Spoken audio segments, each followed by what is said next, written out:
있습니다. 고라자손의 마스길 인도자를 따라 부르는 노래.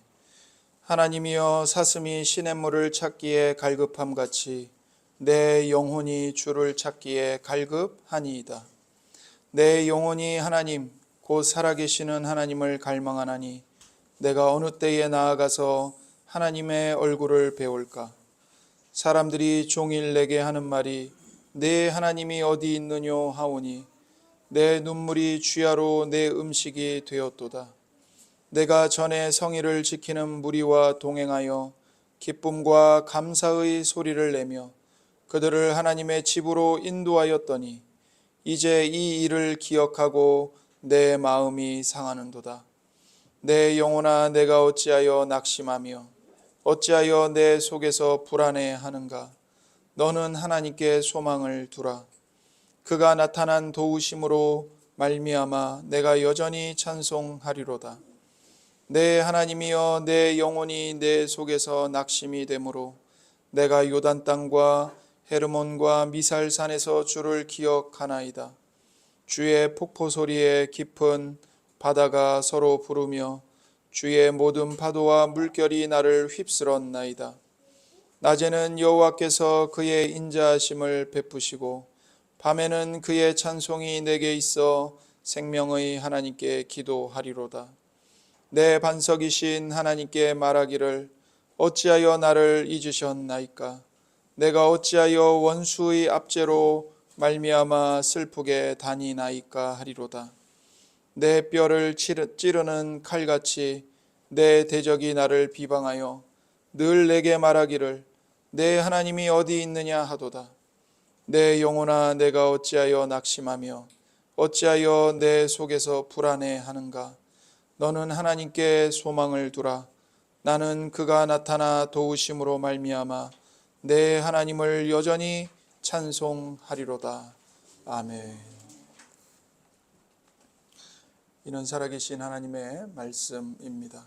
오늘도 우리에게 말씀하시는 하나님께 감사드립니다. 이 시편의 제목은 시편 42편 맨 위에 보시면 고라 자손의 맞서길 인도자를 따라 부르는 노래 이렇게 되어 있습니다. 이게 이제 이 시편의 표제입니다. 여기서 고라 자손이 나오죠. 고라 자손은 하나님께 찬송을 드리고 또 백성들을 하나님을 찬송하도록 인도하는 찬송의 사역을 맡은 제사장들입니다. 그래서 역대하 20장 19절에 그핫 자손과 고라 자손에게 속한 레위 사람들은 서서 심히 큰 소리로 이스라엘 하나님 여호와를 찬송하니라 이렇게 말씀하죠. 다윗이 성전에서 하나님께 찬송을 드리고 또 찬송을 인도할 레위 사람들을 세웠는데 그 레위 사람들 중에 고라 자손들이 있습니다. 그 고라 자손이 지은 시가 바로 시편 42편입니다. 따라서 시편 42편의 이 표제는 이 시편이 공예배 때 노래되었음을 나타냅니다. 그냥 개인적으로 노래하고 끝나는 것이 아니라 모든 하나님의 백성들이 한자리에 모여서 하나님을 예배할 때 이 시편 42편의 찬송이 하나님께 드려졌다는 것입니다. 이는 시편이 노래임을, 찬송임을 우리에게 알려줍니다. 시편은 노래입니다. 그리고 시편은 시입니다. 시편은 노래요 시로서 하나님의 백성들의 정서를 일깨우고 표현하고 빚기 위해서 쓰인 것입니다. 시와 노래가 존재하는 이유는 하나님이 우리를 이성뿐만 아니라 감정을 지닌 존재로 만드셨기 때문이죠. 그래서 하나님이 창조하신 인간의 감정은 매우 중요합니다. 이 표제에서 우리가 주목해야 할 또 한 가지가 있는데 그것은 마스길이라는 것입니다. 그러니까 시편 42편이 마스길이라고 말합니다. 마스길은 지혜롭게 하다, 교훈을 주다라는 뜻의 히브리어 동사에서 유래한 말입니다. 이를 시편에 적용하자면 교훈을 주는 노래 혹은 지혜가 담긴 노래 정도가 됩니다. 그래서 이는 시편이 교훈을 주는 노래라는 것을 알려줍니다. 시편은 우리의 생각뿐 아니라 우리의 마음을 빚습니다.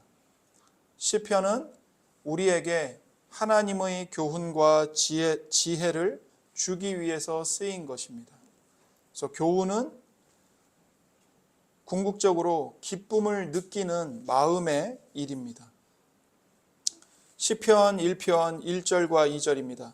복 있는 사람은 악인들의 꾀를 따르지 아니하며 죄인들의 길에 서지 아니하며 오만한 자들의 자리에 앉지 아니하고 오직 여호와의 율법을 즐거워하여 그 율법을 주야로 묵상하는도다. 여호와의 율법을 밤낮으로 묵상합니다. 그런데 어떻게 묵상합니까? 여호와의 율법을 즐거워하여 묵상하는 것입니다. 그래서 율법의 교훈은 우리에게 무거운 짐을 더하기 위해서 주신 게 아니고 정반대로 우리에게 기쁨과 즐거움을 주시기 위해 주어진 것입니다. 그래서 시편은 교훈인 동시에 노래입니다. 시편은 우리의 생각뿐만이 아니라 우리의 정서, 우리의 감정을 빚으시기 위해서 하나님의 영감으로 쓰인 하나님의 말씀이며 성도들의 기도이며 찬송이며 노래입니다. 그래서 우리가 시편 말씀을 날마다 읽고 묵상하고 그 시편 말씀으로 하나님께 기도함으로 시편에 잠길 때 우리는 하나님에 의해서 우리 정서와 우리 마음이 빚어집니다. 자, 이제 시편 42편에 이 경건한 사람이 등장하는데 이 사람의 상황이 어떤 상황이냐면 지금 누군가로부터 괴롭힘을 당하는 상황에 있습니다. 압제를 당하는 상황에 있습니다. 3절 말씀을 보십시오. 사람들이 종일 내게 하는 말이 내 하나님이 어디 있느냐 하오니 내 눈물이 주야로 내 음식이 되었도다. 10절 말씀입니다. 내 뼈를 찌르는 칼같이 내 대적이 나를 비방하여 늘 내게 말하기를 내 하나님이 어디 있느냐 하도다. 너의 하나님이 어디 있냐? 너를 도우시는 하나님이 어디 있냐? 사람들이 이같이 조롱하면서 이 시편을 기록한 사람을 괴롭힙니다. 그 사람은 하나님께 버림받은 것처럼 보일 정도로 괴롭힘을 당했고 끔찍하게 잘못된 상황에 처해 있었습니다.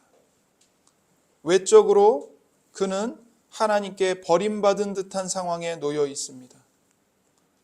또한 그의 마음의 상태, 내적인 상태도 그리 나아 보이지 않습니다. 시편 기자는 몹시 우울하고 불안해합니다.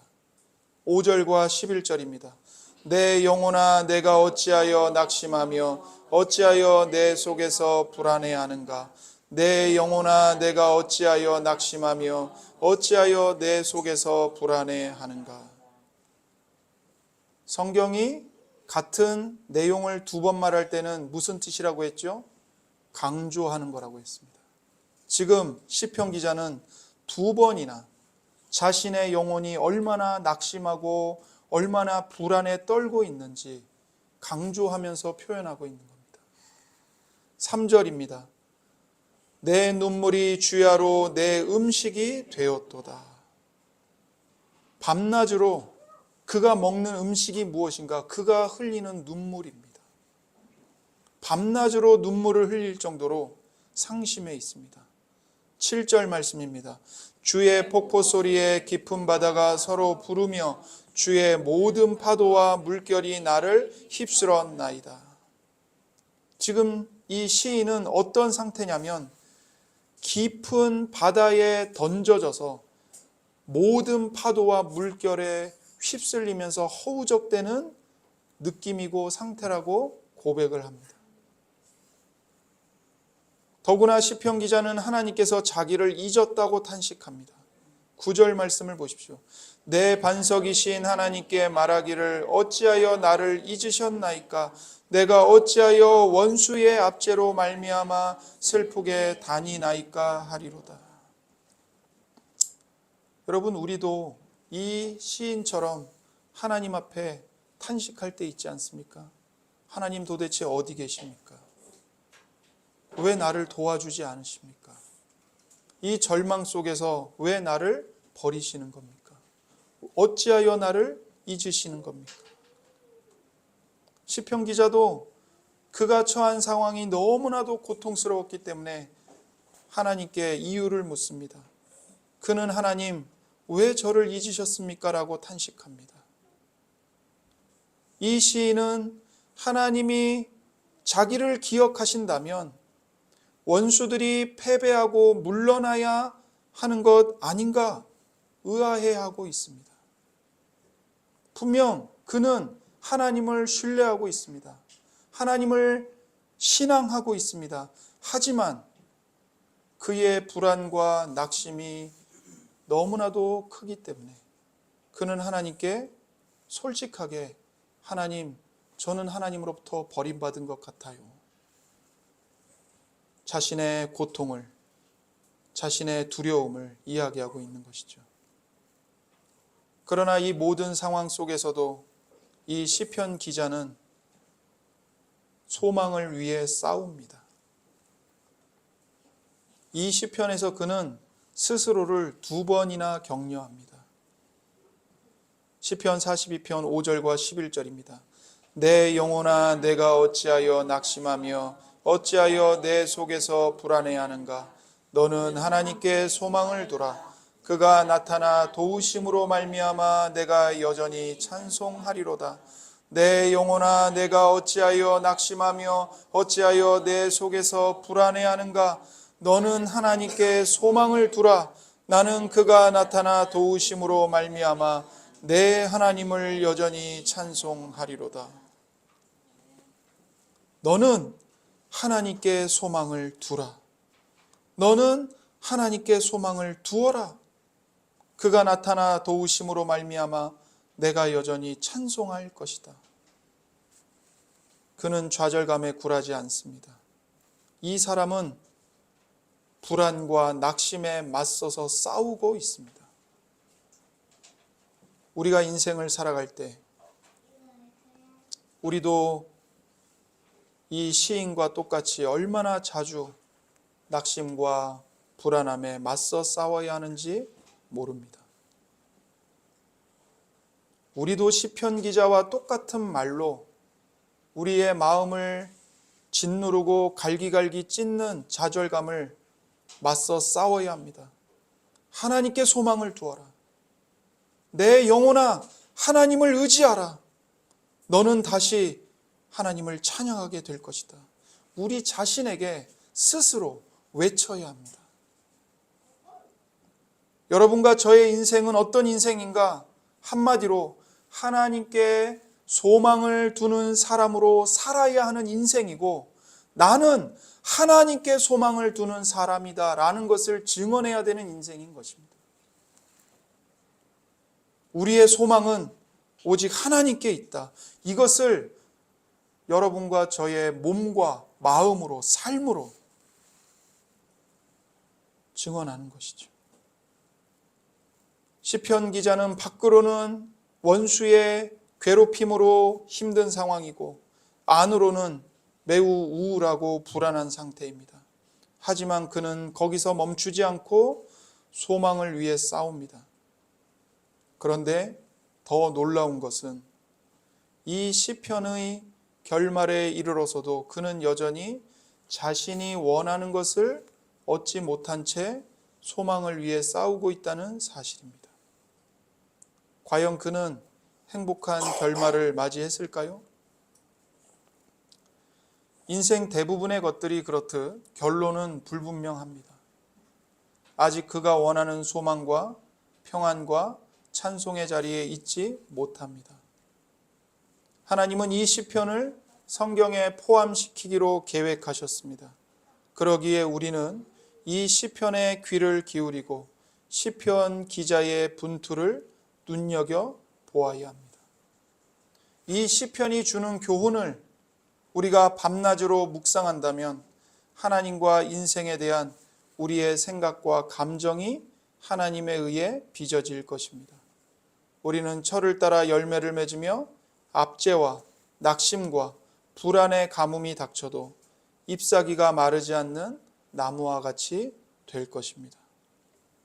이 시편이, 이 시인이 마지막에까지 자기가 원하는 것을 얻지 못한 채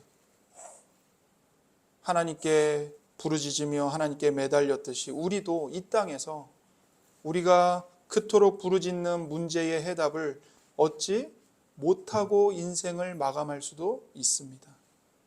그러나 그게 끝이 아닙니다. 우리는 마지막 날 다시 오실 예수님을 만나게 되면 그 예수님 앞에서 이 땅에서 우리가 알지 못했던 신비에 쌓여 있었던 우리의 인생의 그 비밀들을 그 마지막 날에 예수님으로부터 듣게 될 것입니다.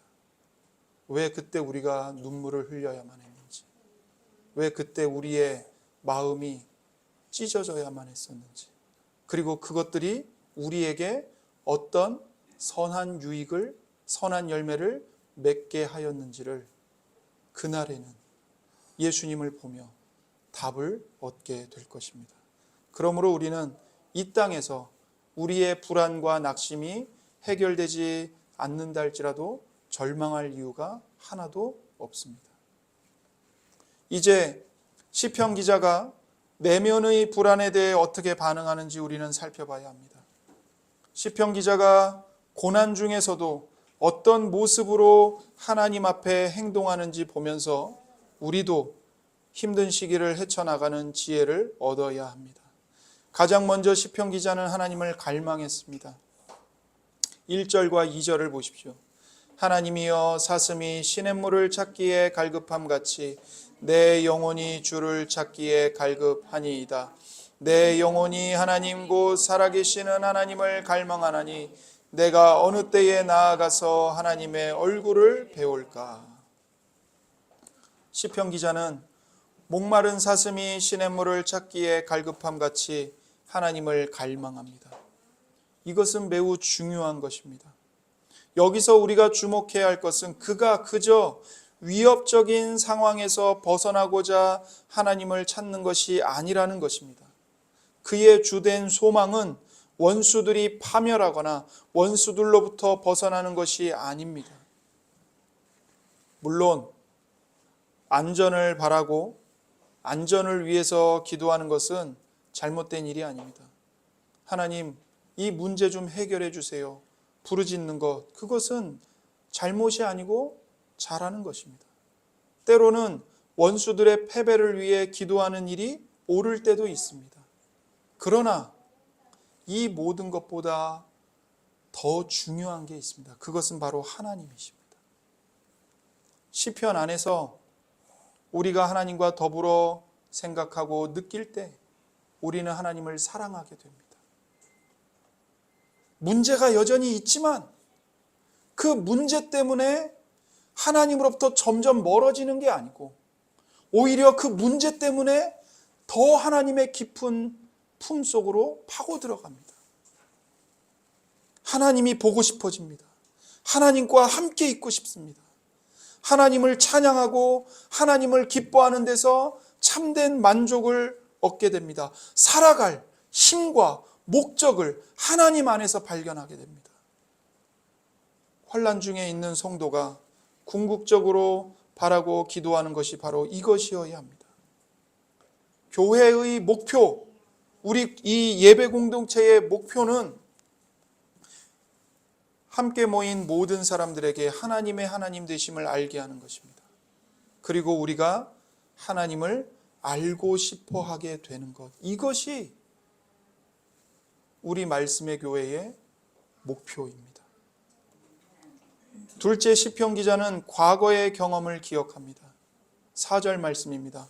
내가 전에 성의를 지키는 무리와 동행하여 기쁨과 감사의 소리를 내며 그들을 하나님의 집으로 인도하였더니 이제 이 일을 기억하고 내 마음이 상하는도다.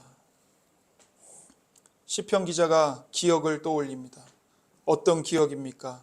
성도들과 함께 모여서 거룩한 날에 공예배를 드린 것을 기억하고 있습니다. 이는 우리 삶에서 공예배가 얼마나 중요한지 말해줍니다. 성도들이 함께 모여서 예배 드리는 시간을 가벼이 여겨서는 안 됩니다. 예배에서 우리는 다른 그리스도인들과 함께 살아계신 하나님을 만납니다. 예배를 통해 하나님을 만나는 것은 우리의 믿음을 보존할 뿐만 아니라 강화시켜 줍니다. 환난과 고통 중에 있을 때 그 예배가 우리의 믿음을 붙들어 줍니다. 여기서 시편 기자는 그때가 좋았지. 옛날이여. 단순히 감상에 젖는 것이 아닙니다. 낙심과 불안 속에 있지만 그는 예배 가운데 함께 하신 하나님을 떠올리며 믿음을 확인하고 있는 것입니다. 그 다음 시편 기자는 밤에 주께 노래하며 자신의 생명을 구해 주시기를 간구합니다. 8절 말씀입니다. 낮에는 여호와께서 그의 인자하심을 베푸시고 밤에는 그의 찬송이 내게 있어 생명의 하나님께 기도하리로다. 밤에 부르는 이 찬송, 그가 부르는 이 찬송은 기쁨에 찬 소망의 노래가 아닙니다. 기도의 노래이며 탄원의 노래입니다. 그러니까 너무나 괴롭고 아프고 힘든데 다 괜찮아, 하하하하, 호호호, 그런 것이 아니라는 거예요. 시인은 자신의 아픔과 자신의 상처와 자신의 고통을 하나님께 숨기지 않습니다. 솔직하게 있는 그대로 하나님 앞에 내어놓습니다. 그는 생명의 하나님께 기도합니다. 생명의 하나님께. 즉 하나님께서 생명의 주인이십니다. 하나님만이 우리의 생명을 구원해 주십니다. 시편 기자는 하나님께서 그의 생명을 구해 주시기를 노래로 기도하며 탄원하고 있는 것입니다. 시편 기자는 노래로 기도했습니다. 밤에 부르는, 어떻게 보면 슬픈 기도의 노래이죠. 낙심하여 밤낮으로 눈물을 흘리는 상황에서 노래를 지을 수 있는 사람은 많지 않습니다. 저는 노래를 짓지 못합니다. 그렇기 때문에 저에게는 필요한 것이 있습니다. 그게 뭐냐면 바로 이 찬송가입니다. 여러분과 제 곁에 우리가 하나님의 은혜를 노래하고 우리의 슬픈 이 괴로움을 하나님께 노래로 털어놓으며 기도할 수 있는 이 찬송가를 곁에 두고 있는 것은 매우 유익한 일입니다. 여러분에게 눈을 감고도 하나님을 찬송할 수 있는 찬송가가 있습니까? 그렇다면 여러분은 고난 중에서도 하나님을 노래하며 기도할 수 있는 복된 성도입니다. 셋째, 시편 기자는 낙심한 중에도 하나님의 주권적 사랑을 인정합니다. 8절 말씀입니다. 낮에는 여호와께서 그의 인자하심을 베푸시고 밤에는 그의 찬송이 내게 있어 생명의 하나님께 기도하리로다. 시편 기자는 하나님이 그를 잊으신 것 같다고 하면서도 그는 자신의 모든 역경 위에 역사하시는 하나님의 절대 주권을 믿습니다. 그래서 그가 기도하는 것입니다. 또한 그래서 그는 7절에서 주의 모든 파도와 물결이 나를 휩쓸었나이다라고 말합니다. 7절입니다. 주의 폭포 소리에 깊은 바다가 서로 부르며 주의 모든 파도와 물결이 나를 휩쓸었나이다. 주님의 파도와 주의 물결이 나를 휩쓸었습니다. 다시 말해 혼란스럽고 고통스럽고 절망적인 상황들이 모두 다 하나님의 파도라고 고백하는 것입니다. 모든 파도는 하나님의 통치 아래에 있다고 고백하는 것입니다. 시인은 하나님에 대한 이 위대한 진리를 결코 놓지 않았습니다.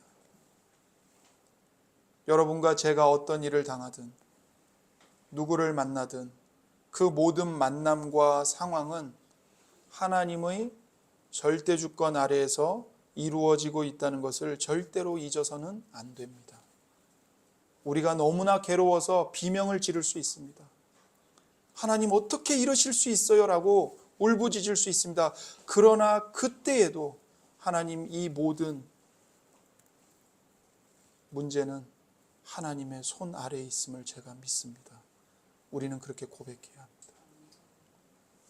하나님은 우리를 사랑하시고 가장 좋은 것을 주시기를 기뻐하시는 우리의 아버지이심을 잊지 말아야 합니다. 이 진리는 우리 믿음의 중심을 잡아주는 바닥짐과 같습니다. 여러분, 바닥짐이 무엇입니까? 바닥짐. 화물을 가볍게 실은 배는 바다에서 바람과 파도 때문에 균형을 맞추기가 어렵습니다. 그래서 오히려 화물을 가볍게 실은 배는 전복되기가 쉽습니다. 그래서 배 밑바닥에다가 배의 중심을 잡아주는 무거운 짐을 싣습니다. 이게 바로 바닥짐입니다. 맨 밑바닥에 배의 중심을 무겁게 잡아주어서 배가 실은 화물의 양이 적어서 배의 균형을 유지하기 어려울 때 안전을 위하여 그 배의 바닥에 무거운 짐들을 두어 배가 뒤집히지 않도록 균형을 잡아주는 거죠.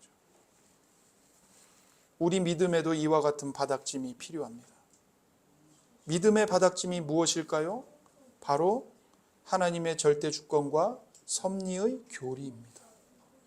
내가 어떤 일을 당하든 하나님은 좋은 일이든 나쁜 일이든 이 속에서 하나님의 선을 창조해 내신다. 열매 맺게 하신다. 이 절대 주권과 섭리의 교리, 이 진리가 우리 마음의 중심을 바로잡아서 우리가 감정과 파도와 혼돈 속에서 전복되지 않도록, 뒤집히지 않도록 붙잡아 주는 겁니다. 많은 그리스도인들이 삶 속에서 평생을 통해 이 같은 진리를 배웁니다. 만약 하나님이 바람과 파도를 다스리지 않으셨다면 고난 중에서 그 어디에서도 안식을 발견하지 못할 것입니다. 그러나 시편 기자는 모든 시련 가운데서도 그리고 모든 시련을 통해서 자신에 대한 하나님의 주권적인 사랑을 인정하고 신뢰하고 절대적으로 의존하고 있습니다. 네 번째, 시편 기자는 자신의 영혼에게 스스로 설교합니다. 이는 믿음의 싸움을 하는 데 있어 매우 중요합니다. 시편 42편 5절과 11절 한 번 더 읽겠습니다. 내 영혼아, 내가 어찌하여 낙심하며 어찌하여 내 속에서 불안해하는가? 너는 하나님께 소망을 두라. 나는 그가 나타나 도우심으로 말미암아 내 하나님을 여전히 찬송하리로다.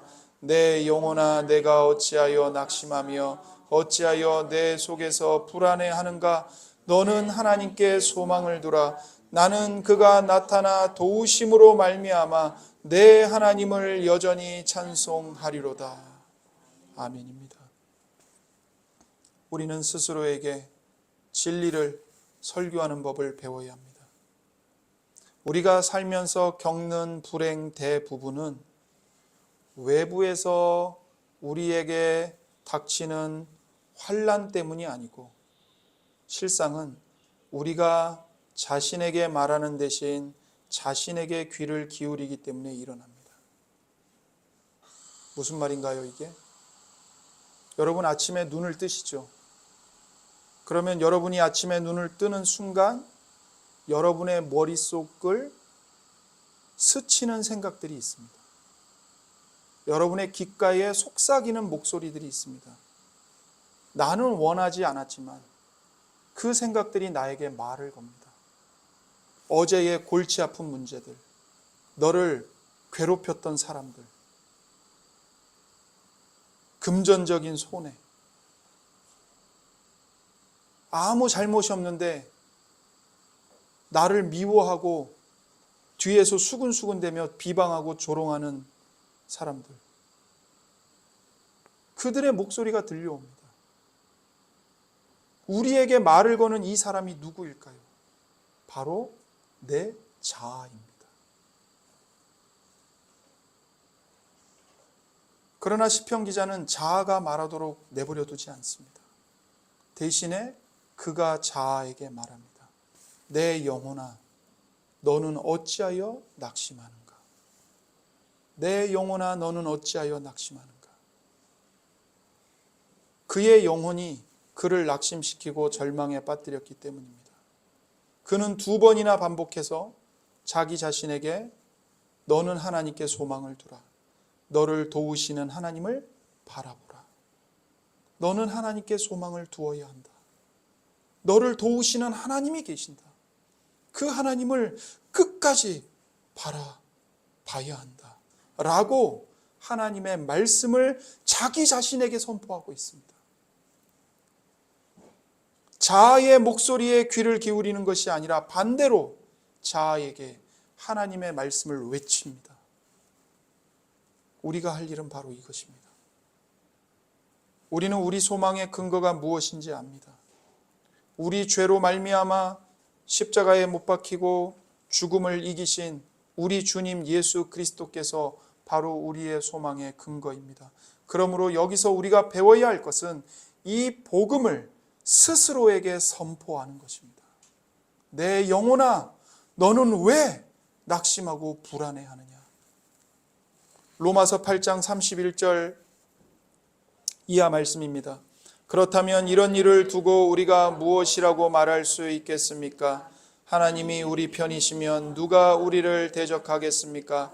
자기 아들을 아끼지 않으시고 우리 모두를 위하여 내주신 분이 어찌 그 아들과 함께 모든 것을 우리에게 선물로 거저주지 않으시겠습니까? 하나님께서 택하신 사람들을 누가 감히 고발하겠습니까? 의롭다 하시는 분이 하나님이신데 누가 감히 그들을 정죄하겠습니까? 그리스도 예수는 죽으셨지만 오히려 살아나셔서 하나님의 오른쪽에 계시며 우리를 위하여 대신 간구하여 주십니다. 누가 우리를 그리스도의 사랑에서 끊을 수 있겠습니까? 환난입니까? 곤고입니까? 박해입니까? 굶주림입니까? 헐벗음입니까? 위협입니까? 또는 칼입니까? 나는 확신합니다. 죽음도 삶도 천사들도 권세자들도 현재 일도 장래 일도 능력도 높음도 깊음도 그 밖에 어떤 피조물도 우리를 우리 주 예수 그리스도 안에 있는 하나님의 사랑에서 끊을 수 없습니다. 아멘. 이 십자가의 복음을 매일매일 끊임없이 여러분 자신에게 스스로 선포하는 법을 배워야 합니다. 여러분이 여러분의 영혼에게 이 말씀을 가지고 스스로 설교하십시오.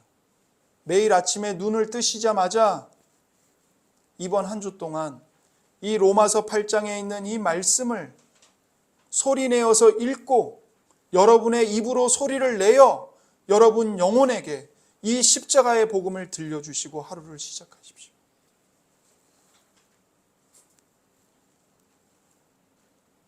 한 주 동안 한번 그것을 해보시기를 권면드립니다. 시편 기자는 2절에서 내가 어느 때에 나아가서 하나님의 얼굴을 배울까라고 질문합니다.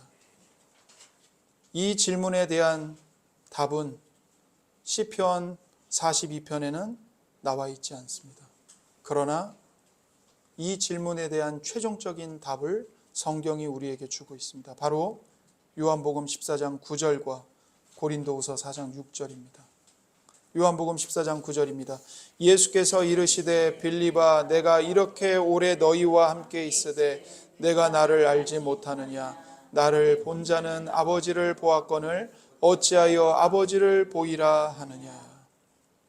예수님은 나를 본 자는 아버지를 본 것이다 라고 말씀하십니다. 고린도후서 4장 6절입니다. 어두운 데에 빛이 빛이라 말씀하셨던 그 하나님께서 예수 그리스도의 얼굴에 있는 하나님의 영광을 아는 빛을 우리 마음에 비추셨느니라. 아멘. 바울은 우리가 그리스도께로 돌이킬 때 예수 그리스도의 얼굴에 나타난 하나님의 영광을 아는 지식의 빛을 우리 마음에 비추어 주시고 깨닫게 하셨다고 말합니다. 우리가 시편 기자처럼 내가 어느 때에 나아가서 하나님의 얼굴을 뵐 수 있겠습니까? 의문이 생길 때 우리는 예수 그리스도의 얼굴을 마음의 눈으로 바라봐야 합니다. 예수 그리스도는 하나님의 형상이십니다. 예수 그리스도의 복음의 말씀을 듣고 믿는 사람은 예수 그리스도 안에서 하나님의 영광을 보게 됩니다. 이 시편 기자가 하나님 어찌하여 나를 잊으셨습니까? 탄식한 것처럼 예수님은 십자가에서 처참하게 죽으시면서 나의 하나님 왜 나를 버리시나이까? 라고 울부짖으셨습니다. 시편 기자는 버림받지 않았지만 그리고 모든 하나님의 백성들은 버림받지 않았지만 정작 예수님은 우리를 위해 하나님으로부터 버림받으셨습니다. 우리의 모든 죄를 대신 짊어지고 하나님의 진노의 채찍을 예수님이 대신 맞으셨습니다. 우리의 모든 허물을 대신 지고 예수님이 우리를 대신하여 저주를 받아 죽으심으로 우리를 모든 죄와 죽음과 저주에서 구원하시고 하나님의 얼굴 앞으로 우리를 인도해 주셨습니다. 이사야 53장 3절 말씀입니다. 그는 사람들에게 멸시와 천대를 받고 슬픔과 고통을 당하는 사람이 되었으니 사람들이 그를 외면하고 우리도 그를 귀하게 여기지 않았다. 그는 우리의 질병을 지고 우리를 대신하여 슬픔을 당하였으나 우리는 그가 하나님의 형벌을 받아 고난을 당하는 것으로 생각하였다. 그가 우리의 죄 때문에 찔림을 당하고 상처를 입었으니 그가 징계를 받음으로 우리가 평화를 누리게 되었고 그가 채찍에 맞음으로 우리가 고침을 받았다. 우리는 다 길 잃은 양처럼 제각기 잘못된 길로 갔으나 여호와께서는 우리 모든 사람의 죄를 그에게 담당시키셨다. 아멘. 예수님이 우리 모두의 죄 때문에 찔림을 당하고 상처를 입었으니 예수님이 징계를 받음으로 우리가 평화를 누리게 되었고 예수님이 채찍에 맞음으로 우리가 고침을 받은 것입니다. 나를 사랑하사 나를 위하여 십자가에 못 박히신 예수님의 얼굴을 우리가 믿음으로 바라볼 때 우리는 하나님의 얼굴을 봅니다. 그리스도의 죽음과 부활의 복음을 들을 때 우리는 우리를 향한 하나님의 얼굴의 영광을 봅니다. 그것은 하나님의 형상이신 그리스도의 영광의 복음입니다. 하나님께서 하나님의 얼굴을 뵙기 원하는 우리의 갈망을 더욱더 크게 하시기를 바랍니다. 하나님의 형상이신 그리스도의 영광의 복음을 통해 우리의 소망이 이루어지게 하시기를 이 시간 함께 기도하겠습니다. 우리 함께 기도할 때 하나님 아버지, 우리 영혼을 낙심케 하고 불안하게 하는 일들이 많습니다. 우리가 하나님을 갈망하고 모든 교우들과 함께 하나님을 예배하고 하나님의 주권적 사랑을 신뢰하고 하나님께 기도하며 노래하며 하나님께 소망을 두도록 우리를 붙들어 주옵소서. 내 자아의 목소리에 귀를 기울이지 말고 오직 자아에게 하나님의 복음을 선포하게 해달라고, 가시 면류관을 쓰시고 십자가에 못 박히신 주 예수 그리스도의 얼굴을 믿음으로 바라볼 수 있도록 도와달라고 이 시간 함께